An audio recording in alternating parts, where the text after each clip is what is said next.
और इस खबर ने भी कहा जा सकता है सियासत में एक बड़ी हलचल मचा के रखी हुई। अगली खबर उपराष्ट्रपति और राज्यसभा के सभापति जगदीप धनखड़ के इस्तीफे से जुड़ी है। जगदीप धनखड़ ने बीती रात स्वास्थ्य कारणों का हवाला देते हुए अपने पद से इस्तीफा दिया था, जिसे राष्ट्रपति द्रौपदी मुर्मू ने स्वीकार कर लिया है। लेकिन अब इसे लेकर सियासी बयानबाजी का जो दौर है वो शुरू हो चुका है। पूरी खबर क्या है और क्या कुछ तरीके से बयानबाजी चल रही है, उस पर एक रिपोर्ट देख लेते हैं।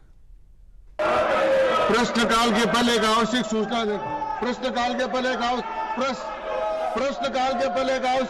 देनी है।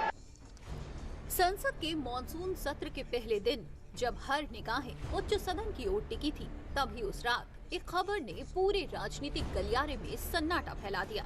देश के उपराष्ट्रपति और राज्यसभा के सभापति जगदीप धनखड़ ने अपने पद से अचानक इस्तीफा दे दिया। उन्होंने अपने इस्तीफे में सेहत का हवाला दिया है। स्वास्थ्य कारणों का हवाला देकर दिया गया ये इस्तीफा न सिर्फ अप्रत्याशित था, बल्कि कई सवाल भी खड़े कर दिए हैं कि आखिर पूरे दिन सदन को अच्छे से चलाने के बाद अचानक शाम को ऐसा क्या हुआ कि जगदीप धनखड़ ने इस्तीफा दिया, और उनके इस्तीफे के पीछे सच में सेहत है या कोई सियासत। मॉनसून सत्र के पहले दिन की कार्यवाही सुबह 11 बजे शुरू हुई और रात 9:25 पर उपराष्ट्रपति जगदीप धनखड़ ने अपने पद से इस्तीफा दे दिया। उपराष्ट्रपति जगदीप धनखड़ ने अपने इस्तीफे में स्वास्थ्य कारणों का हवाला दिया है। उन्होंने अपना इस्तीफा सोमवार रात राष्ट्रपति द्रौपदी मुर्मू को भेजा। जगदीप धनखड़ उपराष्ट्रपति के साथ ही राज्यसभा के सभापति भी थे। मॉनसून सत्र की शुरुआत जहां विपक्ष के सवालों और सरकार के जवाबों की गूंज से होनी थी, वहीं उपराष्ट्रपति की गैर मौजूदगी ने उस शुरुआत को एक अलग मोड़ दे दिया है। सोमवार को मॉनसून सत्र का पहला दिन था। मॉनसून सत्र के पहले दिन वो एक्टिव दिखे, पूरे दिन सदन को अच्छे से चलाया भी, मगर अचानक शाम को उन्होंने इस्तीफा दे दिया, जिसे लेकर अब देश भर में राजनीतिक हलचल तेज हो गई है। विपक्ष से लेकर तमाम लोगों को उनके अचानक इस्तीफे की बात पच नहीं रही है। कई लोग जगदीप धनखड़ के इस्तीफे की टाइमिंग को लेकर भी सवाल उठा रहे हैं। पूरे देश के लिए चौंकाने वाला है, और जो स्वास्थ्य कारणों का हवाला दिया, उसमें पूरे देश के अंदर जो चर्चाएं चल रही है, उसमें सबका कहना है कि कुछ स्वास्थ्य का कारण नहीं हो सकता, और कोई कारण होगा जो मतलब अभी बाहर नहीं आया है, ऐसा लगता है। क्योंकि उपराष्ट्रपति का पहली बार हिस्ट्री के अंदर इस्तीफा हुआ है। हिस्ट्री में पहली बार कोई उपराष्ट्रपति इस्तीफा दिया। कई बार prime minister, president of India, इनके हार्ट का ऑपरेशन भी होता है, तब भी इस्तीफे नहीं होते हैं। बाईपास होते तब भी इस्तीफे नहीं होते हैं। तो ये तो स्वास्थ्य के कारण तो कुछ समझ नहीं आ रहा। देखिए, ये बड़ा ही शॉकिंग है सबके लिए, क्योंकि पार्लियामेंट में जब आए तो ऐसा नहीं लगा कि उनको रिजाइन देने लायक स्वास्थ्य गड़बड़ है। क्योंकि इसके पहले भी जब उनको एक बार सर्जरी हुआ था पिछले सेशन में, तो उन्होंने कुछ दिन मात्र वहाँ छुट्टी ली थी और फिर वो वापस आ गए थे। तो ये सेशन पूरा हो सकता था, उसके बाद वो रिजाइन कर सकते थे। लेकिन पहला दिन आके उसके बाद रात में ही अचानक रिजाइन करना और दिन भर किसी को भनक न लगना, तो ये इसको लेकर अटकलों का बाजार गर्म है। लोग तरह तरह के प्रयास लगा रहे हैं कि पता नहीं उसके पीछे की क्या वजह है। हालांकि उन्होंने स्वास्थ्य कारणों को का उल्लेख किया है, जबकि वो मीडिया को भी ये बयान दे सकते थे ताकि लोगों के मन से वहम दूर होता, लेकिन मीडिया के सामने भी नहीं आए, सिर्फ लिखित रूप में उन्होंने बयान दिया। मैं क्या कहूँ, स्वास्थ्य कारणों से उन्होंने दिया है। मुझे इस सरकार की कुछ चीजें जो बेहद परेशान करती हैं, और मैं अकेला नहीं हूँ। ओपेसिटी इनका हॉलमार्क हो गया है, गैर पारदर्शिता।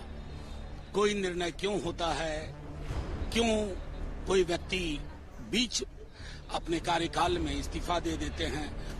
राष्ट्रपति भवन को भेजे गए इस्तीफे में जगदीप धनखड़ ने अपने बिगड़ते स्वास्थ्य को इस्तीफे की वजह बताया है। हालांकि ये बात तब सवालों के घेरे में आ गई है, क्योंकि ना विदाई समारोह, ना कोई राजनीतिक बयान और ना ही कोई भाषण, बस एक शांत चिट्ठी जो सीधे राष्ट्रपति भवन के लिए लिखी गई, जिसे लेकर विपक्ष जगदीप धनखड़ के इस फैसले को राजनीतिक चश्मे से देख रही है। लेकिन विपक्ष के सियासी राजनीतिक बयान पर सत्ता पक्ष ने भी पलटवार किया है। देखिए, ये विपक्ष है, इनका काम है बोलना। किसी भी बात को, किसी के स्वास्थ्य का भी मजाक उड़ा सकते हैं, उस पर भी राजनीति कर सकते हैं। मनुष्य के जीवन में आप हेल्दी इंसान को गिर के तुरंत मृत्यु होते हुए भी देखें। कब कौन से पल आदमी बीमार होता है, सुबह क्या है, शाम को क्या, वो नहीं लोग बोलते हैं। अभी तो बात कर रहे थे तो ऐसा नहीं है, उनको डॉक्टर ने कहा है कि भाई you need to rest, if somebody wants to rest, उस पर भी राजनीति। किसी का शरीर गवाह नहीं कर रहा है, डॉक्टर ने कहा होगा, कोई रिपोर्ट आई होगी, कोई मेडिकल जांच हुई होगी, डॉक्टर ने कहा होगा just take care, you need to rest, so somebody is resting, आप उस पर भी आप राजनीति कर रहे हैं। मतलब हद हो गई, राजनीति का लेवल दिन ब दिन नीचे। आज सवेरे और कल रात को जब मैं न्यूज देख रहा था तो उपराष्ट्रपति जी का रिसिग्नेशन दिया ऐसा पता चला। उनकी स्वास्थ्य अच्छी नहीं थी और कुछ दिन पहले एम्स में भर्ती भी थे। तो मैं डॉक्टर हूँ, समझ सकता हूँ अगर स्वास्थ्य अच्छा नहीं है तो वही कारण हो सकता है, ऐसा मुझे लगता है। देखिए, माननीय उपराष्ट्रपति जी का इस्तीफा एक तरीके से हम सभी के लिए, चाहे हमारी सरकार हो या विपक्ष के साथी हो, सभी के लिए शॉकिंग है, सरप्राइजिंग है। किसी को भी जानकारी नहीं थी, अचानक ही सबको ऐसी जानकारी मिली, क्योंकि कल संसद के पहले दिन भी राज्यसभा का पूरा संचालन उन्होंने कार्रवाई का किया, तो ऐसे में अप्रत्याशित है। लेकिन साथ में उन्होंने जो कारण दिया है वो सही भी प्रतीत होता है, क्योंकि पिछले कई बार ऐसी घटनाएं हुई जब हमने देखा कि उनके स्वास्थ्य की समस्या हुई। तो मुझे ऐसा लगता है कि स्वास्थ्य के चलते ही उन्होंने ये कदम उठाया है, और मैं इतना ही कहूंगी कि उन्हें शुभकामनाएं हैं, वो स्वस्थ हों, और हम सब उनके अच्छे स्वास्थ्य की कामना करते हैं। और विपक्ष के साथ ही इसमें कुछ दाल में काला ढूंढ सकते हैं, लेकिन फिलहाल मुझे लगता है कि स्वास्थ्यगत कारणों से ही उन्होंने ऐसा निर्णय लिया है। उपराष्ट्रपति जगदीप धनखड़ के इस अचानक इस्तीफे के बाद राजनीतिक हलकों में जहां कई तरह के कयास लगाए जा रहे हैं, वहीं प्रधानमंत्री नरेंद्र मोदी ने सोशल मीडिया पर पोस्ट करके उन्हें शुभकामनाएं दी और उनके स्वास्थ्य की कामना भी की और उनके अच्छे स्वास्थ्य की कामना भी की। वहीं राष्ट्रपति द्रौपदी मुर्मू ने उनका इस्तीफा स्वीकार कर लिया है और जल्द ही इस संबंध में गजट भी जारी किया जाएगा। अब एक नजर उपराष्ट्रपति जगदीप धनखड़ के कार्यकाल पर भी डाल लेते हैं। जगदीप धनखड़ की उम्र 74 साल है। धनखड़ ने अगस्त 2022 में उपराष्ट्रपति का पद संभाला था और उनका कार्यकाल 2027 तक था। इससे पहले वो पश्चिम बंगाल के राज्यपाल रहे थे। उन्होंने 2 साल का कार्यकाल रहते हुए इस्तीफा दे दिया है।